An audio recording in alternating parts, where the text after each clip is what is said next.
to go? Yeah.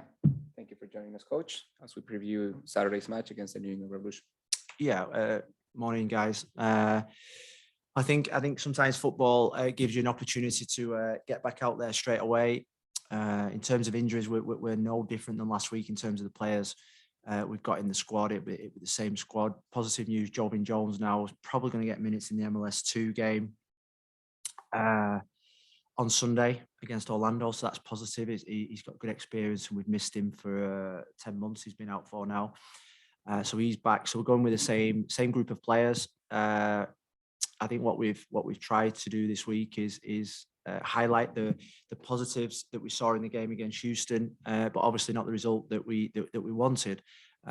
So Saturday gives us a great opportunity to get back out there and continuing building, continue to be positive, continue to keep believing in what we're doing, playing against one of the best sides in the league with my favourite manager in the league, in Bruce Arena, who since I came here has been one of the managers that's really helped in terms of me watching him, learning from him, and the chats that we've had. So it'd be great to see Bruce before and after the game. But during the game, we are going to go. We're going to go and try and put on a great show, play with the style that we want, and get the first win that we want to dedicate to our supporters who have been absolutely fantastic and stood by us and stuck with us and showing great support to us. And I think they understand the process that we're going through. If you have a question, please raise your hand. We'll start with Lauren, then Franco.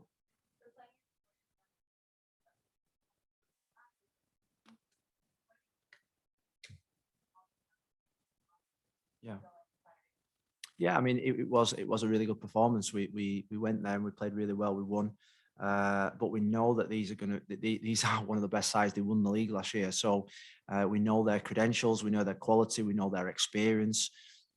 Playing in the Champions League in the early part of the season, you see it with New England, NYC, down in that bottom half of the table, because it's such a difficult competition to get the balance right between the league and the Champions League. So I'm sure now that they're obviously not in the competition, they've had a good week's training, they've rested up, and we know that they're going to be a major threat. They probably, pound for pound, had the best player in the league last year in Carlos Gil, and someone that's a major threat. And we're going to have to be at our absolute best to win the game. Next question, Franco. Yeah.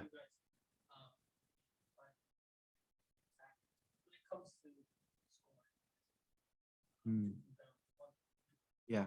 Does it just come down to composure, or is there a better create more quality chances? Is that when you do your analysis of what needs to improve? Yeah, well, I think if you see the shots, we're having an incredible amount of shots, 22 in the last game, and like you say, we've gone through every one. And I suppose if you half those shots to make another pass, I think we'd be in better positions to have better chances and goals. So for me, I think what I'm seeing from the boys at the moment, they're so desperate to win, so desperate to do well, so desperate to get them goals, is that they're just tightening up a little bit. We've been working all week on the composure, the final pass, taking the extra pass, keeping teams in the final third, and really keeping teams penned in and sustaining the attacks, and not be so desperate to score every single attack. There is a moment on transition, I think we're really good, really quick, where there's a moment when you've got to go for goal, but that moment when it doesn't quite happen, you've got to go from between fire and ice. You've got to go, right, bang, we're going to go for goal. If not, then we're just going to come back out and have ice running through our veins and just show that bit of composure. But it's not through the want of trying. That's the thing that I must stress, and I've been onto them every single day. A large part of our work is in that final bit, because I think it's the most difficult bit. It's the most difficult bit to coach. It's the most difficult bit to execute. And it just keeps repetition and practice, and gaining confidence from that. And once the goals come, once that first goal come, I'm sure that you'll see goals after that. And we've got Lassiter, Campagna, Robinson, Higuain, Taylor, Motta, that are all just so nearly there. And I'm sure just one goal will just spark hopefully a glut of goals. Yeah. kind of learn those experiences, you know, just at some point. Yeah. That's the fine line, because you can because you got to work, you got to practice, but you've also not got to overthink it. There's got to be a degree of freedom to let them go and express themselves and practice amongst themselves, but also that degree of, you know, I always think that which golfer said it, the harder the practice, the luckier you get. And that's really always been my motto is that, you know, when you think it will turn, because it will, the only way it'll turn, for me, is by keep working harder, keep grinding, keep grafting, keep being together. And you'll get your rewards. And we don't feel as if we've got our rewards yet, but I think we saw signs against Houston that there was a little bit of confidence coming back. We had a lot of possession of the ball. We had good moments in the game. And we've just got to make sure we capitalize on those moments. No. I think we've got a problem with raccoons at home, so I'm kicking the raccoons at the moment. No. For me in these situations, I think if I was a player, I was a defender, I'd be like, come on guys, you know, it's your job. But as a coach, I think the realization is that it's the hardest thing to do is to put the ball in the back of the net. It's why the greatest players in the world are the greatest players, because that's the hardest thing to do. And for me, it's just giving them confidence. It's giving them belief. And, you know, I think what we did early in the week, we spent a lot of time trying to tell them how to think, tell them how to, you know, gather the thoughts about the game, because, you know, you go on from the game Sunday because of the late kickoff because of the delayed kickoff Sunday was a day off. You read social media, you read the newspapers, you read, you know, Inter Miami this, Inter Miami that, Inter Miami struggling, Inter Miami in crisis. And all of a sudden, sometimes you've got to flip that, and by telling them actually how to believe, how to think. And that's what we did on the first Monday and Tuesday. They came in a little bit quiet, and then we showed them some footage, and we showed them more footage. And then you could just see them saying, do you know what, we're not too far away, and we've just got to keep believing. And they're a brilliant group of players. They're a brilliant group of players who so desperately want to do well and to succeed. And we all feeling the frustration. We're all feeling the pain. We're all feeling the anger in terms of the results. And we want to put that right. Next question, Michelle, then Jose. Hi, Phil and everybody. I want to ask you about Robbie Robinson. Just, you know, how do you think he's playing? What have you seen from him in the game? And also this week, where do you think he is? He's doing well. I'm happy with him. Next question, Jose. Sorry, Michelle. I mean, that is it for Robbie. That's all I'm saying, is because Robbie knows what I think of him. Robbie knows what his ability is. Robbie knows where I think he can get to.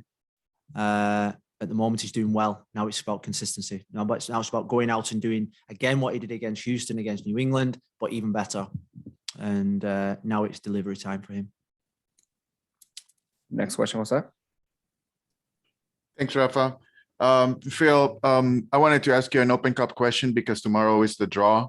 And I know it's a long way to go for you guys to actually play, but I want to get your thoughts on the tournament, and then obviously a potential matchup with Miami FC and Anthony Pulis, which, you know, I'm sure is a guy that you know pretty well. Thank you. Yeah, we're looking forward to it. It's obviously they won last night. We know the permutations of the draw. We know it's a great opportunity to get into the Champions League. We know it's a competition that we're going to go for. There's going to be very little sort of like saving players, rotating players. We're going to play our best 11 in every single US Open Cup game. You know, because I liken it to probably the FA Cup in England, where you play against a team from the USL Championship, and it's a big scalp for them. It's their cup final, and they'll want to beat us, whether it's FC Miami, Tampa Bay, or whoever it will be.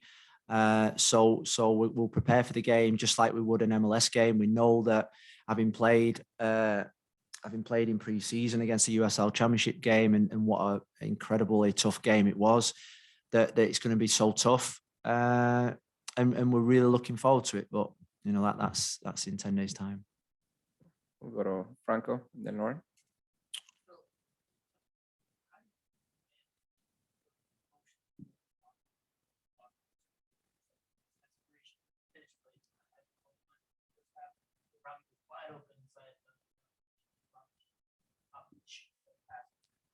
how do you manage that, especially going into this weekend?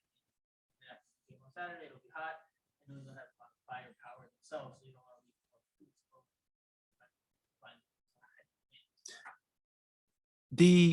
The managing what in the moments or the I think that if you look back at the 22 shots, I mean 7 or 8 came from transitional moments which we're good at. The other 14 came from our build, came from Nick Marsman. You know, the 14 chances came from Nick Marsman. So that shows you that, you know, we're a team that played with good confidence. That's what Nick Marsman gives us. He gives us the ability to play a style of football that I want us to play. In terms of sort of like, it's incredible. In the training session the other day, we had 2 blocks of maybe 8 minutes. In the first 6 minutes, it was like the Houston game. Couldn't score, couldn't take the extra pass, blazed it wide. Campagna scored 1 goal, then after that we scored 5 or 6. You know, and it was just funny every time a goal went in after that, how more relaxed. Then they smiled, and they smiled even more. Then they celebrated even more. So you can just see the pattern that the first goal is going to be really crucial. The first moment's going to be really crucial. The moment where we get into that position again, whether it's on the left or the right or the middle, and the decision making that they have to make. And that's what we've been really, really working on, decision making.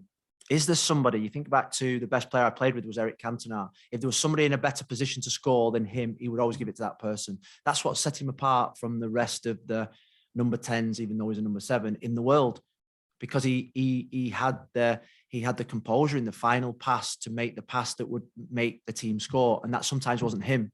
And that is the key thing. If you're in the best position, you score. If there's somebody else in a better position to give us a better opportunity to get into the areas that will give us the best chance to score, then that's what being part of a team is all about. And that's the fine line. It's the fine line, because you think you want your centre forwards to be greedy, you want your centre forwards to be ruthless. There's also a team dynamic. Give the ball to the player that's in the better position than you to score the goal. And I'm sure that once we score 1 goal, I'm sure there'll be goals after that. And I'm sure you'll see Campagna and Robinson and Lassiter, Taylor go on to score 3, 4, 5, 6 goals, you know, in the next months to come. But we just got to break that. Got to break that duck. And what we've tried to do in training, which I think is really important, is there's still got to be an element of fun. There's still got to be an element of enjoyment to the work that we do, because that's what football's all about. That's what life's all about. So that's been really key to get the balance right. And we'll go with Lauren and then Michelle. Yeah.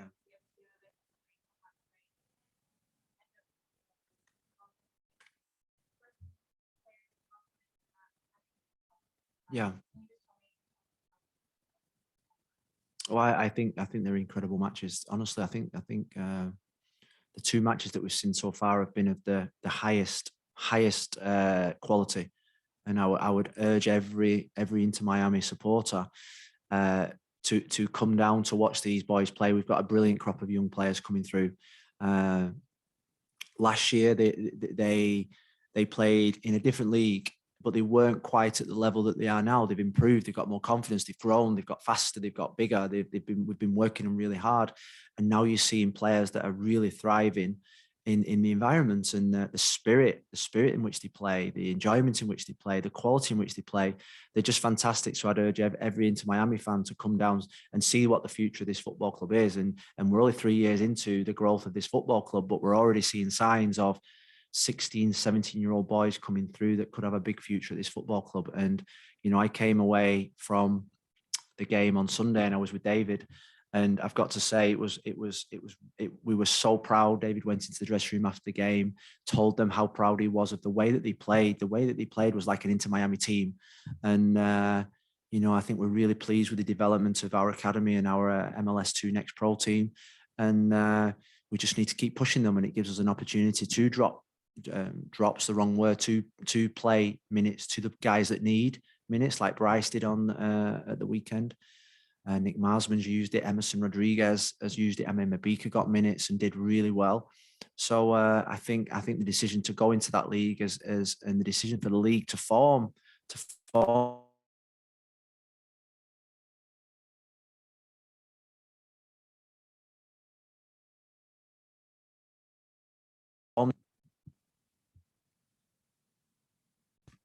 Hello. Oh, I think you froze for a second. All right, you're moving again. I'm moving, Michelle. You are. I want to ask you about left back Noah Allen. You have injuries in that position. He's so young. Can you just talk about how he's played and you think how he's doing? That's a really difficult ask for a kid that young and going up against New England, which, as you mentioned, has a lot of firepower. Just talk about that left back position, please. Well, I think he's done outstanding. And I think he's been literally thrown in the deep end, but he's been thrown at the deep end because we believe a lot in him. And sometimes as young young players, young people, sometimes, they play without fear. Noah plays without fear. We know there's a lot of development there. He knows there's a lot of development there. He knows that he's got certain things he's got to work on, but we're so proud of the way that he's come in difficult circumstances and shown real courage. The challenge for us as the management team is to make sure that we play him in the right games, we protect him at the right moments. We don't stifle his development or growth by not managing him well. And sometimes he'll need to play for the MLS2 team. Why? Because sometimes you just need to go back to play with your friends, less pressure, playing with the guys that are the same age as you, just to get a little bit of fun back, because this is top level football, playing with a lot of expectation. So we're really pleased with Noah. He's developing really well. And I think when you see young players in these types of situations, I think it's good for them. I think it's good for them to see that, this is the big bad world now. This is big, the big league. And he's growing up really fast. And we're super proud of him. And we've got 3 or 4 others in the academy that are going to get those opportunities again this year alongside him. Thank you, Coach. Thank you. What, the New England game? Yeah.